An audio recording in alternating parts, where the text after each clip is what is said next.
Hello all of you, welcome to commerce classes. Hope everyone fine.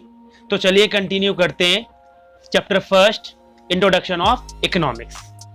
Dear student, आज introduction में अपन समझते हैं व्हाट इज इकोनॉमी। इकोनॉमी होता क्या है। जनरली आपने ये वर्ड बहुत सुना होगा, इंडियन इकोनॉमी, ऑस्ट्रेलियन इकोनॉमी, तो ये आपने वर्ड बहुत सुना होगा।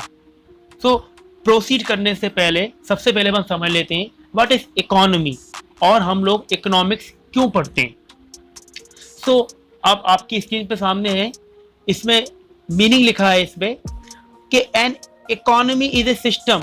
ये क्या है? एक सिस्टम है, ओके, विच प्रोवाइड, जो प्रोवाइड करता है, विच प्रोवाइड पीपल, जो कि हमको प्रोवाइड करता है। क्या प्रोवाइड करता है?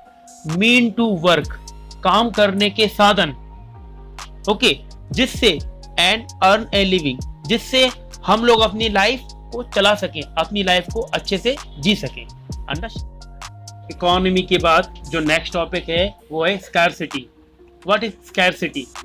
अगर इसका मीनिंग अगर देखा जाए तो मीन्स किसी भी चीज की कमी होना, इसको बोलते हैं स्कैरसिटी। ठीक है, आपको एक सिंपल से समझाएंगे स्कैरसिटी होता क्या है। मीन्स ये देखिए, इससे आप अच्छे से समझ जाएंगे। Means when supply is less than demand, अगर सप्लाई कम होती है डिमांड से तो उस कंडीशन को हम बोलते हैं scarcity. Scarcity refers to the limitation of supply का लिमिटेशन। सप्लाई फॉर एग्जांपल कि सपोज करो मार्केट में किसी चीज की सप्लाई कम होती है और in relation the demand for commodity बढ़ जाती है, तो इस कंडीशन को बोलते हैं स्कार्सिटी। सो डियर स्टूडेंट, अब अपन आ गए हैं इकोनॉमिक प्रॉब्लम। ये अब तक का सबसे इम्पोर्टेंट टॉपिक है। इकोनॉमी में क्या प्रॉब्लम होती है, इकोनॉमी में क्या इकोनॉमिक प्रॉब्लम होती है, तो देखते हैं अपन economic problem. Generally economic problem is a problem of choose, means choice. इसको मीन्स चूज करना पड़ता है। क्या कारण है, चॉइस के पीछे क्या कारण है? जनरली जो ह्यूमन वांट्स है वो अनलिमिटेड है। याद है आपको, मैंने पहले इंट्रोडक्शन समझाया था, बर्थडे वाला एग्जांपल लिया था, तो उसकी जो वांट्स थी वो बहुत ज़्यादा थी, उसके पास जो रिसोर्सेज थे बहुत लिमिटेड थे।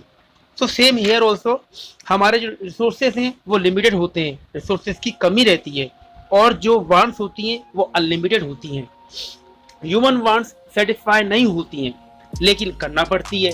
सो इसमें involving satisfaction of unlimited wants out of limited resources having alternative uses.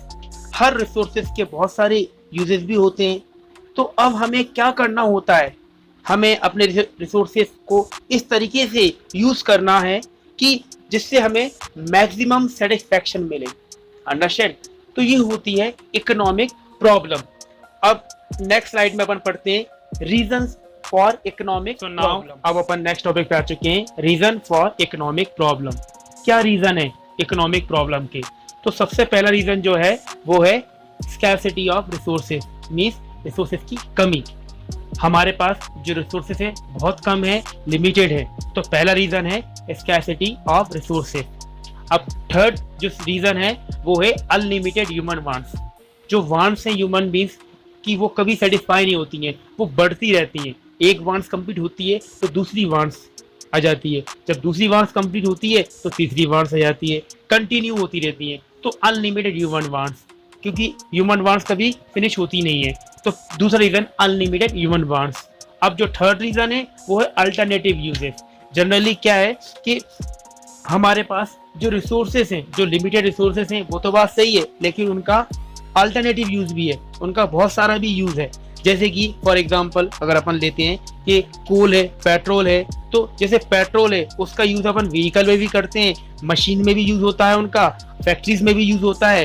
तो लिमिटेड रिसोर्सेस है और उनका यूजेस बहुत ज़्यादा है, तो इसलिए ये इस प्रॉब्लम को अपन बोलते हैं इकोनॉमिक प्रॉब्लम। तो ये रीजन थे इकोनॉमिक प्रॉब्लम के। सो डियर स्टूडेंट, अब अपन समझते हैं what is micro economics. Generally micro economics जो माइक्रो वर्ड है वो आया है ग्रीक लैंग्वेज से। इसका जो वर्ड है माइक्रोस, ठीक, विच मीन्स स्मॉल। ठीक है, अब यहाँ पे मीनिंग समझते हैं। It is a branch of economics, ये इकोनॉमिक्स की एक ब्रांच है। विच स्टडीज इकोनॉमिक इशू, जो कि क्या पढ़ते हैं इसमें अपन, इकोनॉमिक इशू और इकोनॉमिक प्रॉब्लम एट द किस लेवल पे, at the level of single unit of an economy. Means अपन यहाँ पे सिंगल यूनिट के बारे में बात करते हैं। A consumer, a producer, means एक की बात करेंगे अपन। ठीक है, तो micro economics is the part of economic theory which studies the behaviour of individual unit. Means यहाँ पे अपन सिंगल की बात करेंगे। Individual income, individual output, price of commodity. ठीक है, तो मीन्स इसमें माइक्रो इकोनॉमिक्स में मीन्स अपन सिंगल की बात करेंगे। अब यहाँ पे जो माइक्रो है, आपको याद करने के लिए एक तरीका बताता हूं मैं। Micro, the letter I stand for individual. ठीक है, ये I stand for individual. It studies the economic behaviour of individual. ठीक है, तो ये था meaning of micro economics. Micro के बाद अपन समझते हैं macro economics. What is macro economics? इसका मीनिंग जनरली मैक्रो जो वर्ड आया है जिसका मतलब होता है large. It is also a Greek word. ठीक है, इसका मीनिंग होता है, इसका जो मतलब होता है वो होता है large, means it is a part of economics. ठीक है, अब अपन यहाँ पे इसका जो मीनिंग देख लेते हैं। It is the branch of economics which studies economic issue और economic problems at the level of economy as a whole. Means यहाँ पे अपन लार्ज लेवल पे, मीन्स यहाँ पे अपन टोटल जो प्रॉब्लम होती है, मीन्स जो कंट्री की प्रॉब्लम होती है उसके बारे में पढ़ते हैं। मतलब ये हमारे इकोनॉमिक्स का ही पार्ट है। मैक्रो एक ब्रांच है। ठीक है, जब हम लार्ज स्केल की बात करते हैं, जब हम पूरी इकोनॉमी की बात करते हैं, एक साथ लेकर चलते हैं, तो हम लोग बात करेंगे मैक्रो इकोनॉमिक्स। ठीक है, मैक्रो इकोनॉमिक्स की वो ब्रांच है जिसमें हम लोग इकोनॉमी की पूरी एक साथ लेकर पढ़ते हैं कौन कौन सी इकोनॉमिक प्रॉब्लम है। ठीक है, तो ये होता है इकोनॉमिक प्रॉब्लम, जैसे कि महंगाई बहुत बढ़ रही है, अब गवर्नमेंट कैसे कंट्रोल करेगी। ठीक है, तो ये एक एग्जाम्पल था मैक्रो इकोनॉमिक्स का। अंडरस्टैंड? आई होप आपको ये टॉपिक समझ में आए होंगे। अब नेक्स्ट वीडियो में अपन करेंगे difference between micro economics, macro economics, central problem of economy and opportunity cost. जब तक के लिए टेक केयर, गुड बाय।